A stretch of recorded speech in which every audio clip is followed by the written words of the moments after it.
This is one of the stories that I guess was in my backpack. I didn't know about it until many years later. It's called The Fish Mine. And this is the story as I tell it.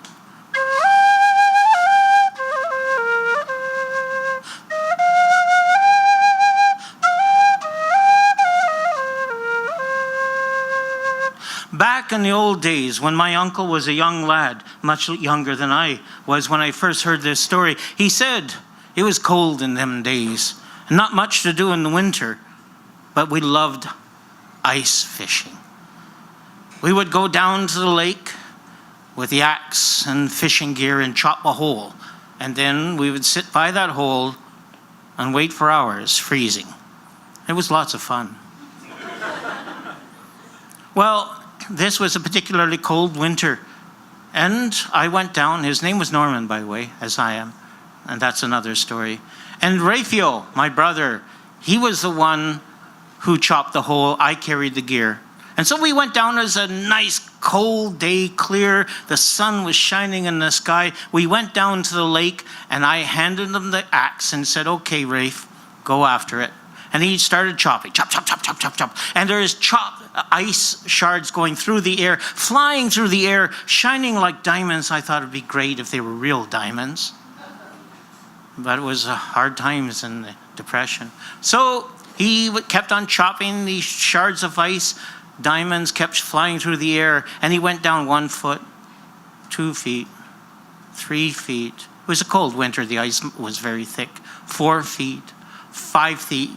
And he disappeared from sight, and he was a stubborn soul. And he kept on chopping and chopping, the ice coming out of the hole. And finally, he stopped.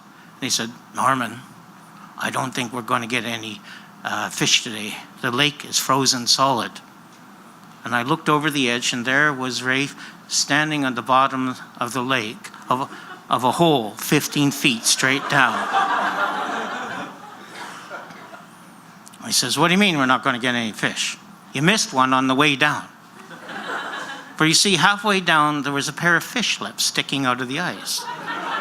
And where there's fish lips, well, of course, there's a fish. So we chopped it out. It was a nice 2-pound bass. And then I went in a little further, and I hit the mother lode. For there, in one huge lump, were fish, all huddled together. For you see, the poor things had huddled together as lake frozen solid, trying to keep warm, not knowing that they were cold-blooded, and it didn't do any good. But I knew what we could do. I said, "Rafe, you know what we've got here?" He says, "No, Norman, what do we got?" He says, "We got ourselves a fish mine." And so this is what we did. We went down to Giesbrecht's store in Petawawa and let people know for a couple quarters that they could catch all the fish that they wanted.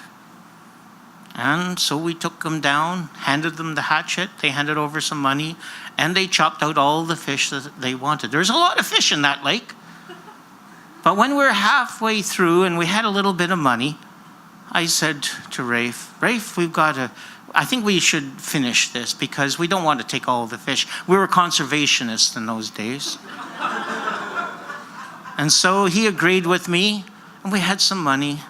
We had the fish, and we let the snow drift into the hole and fill it up.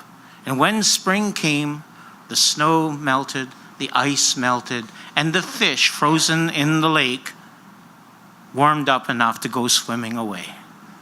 And that was the end of the one and only fish mine in the entire world. And you'll never see another one, for you see, what with all this global warming, there'll never be another fish mine. Thank you.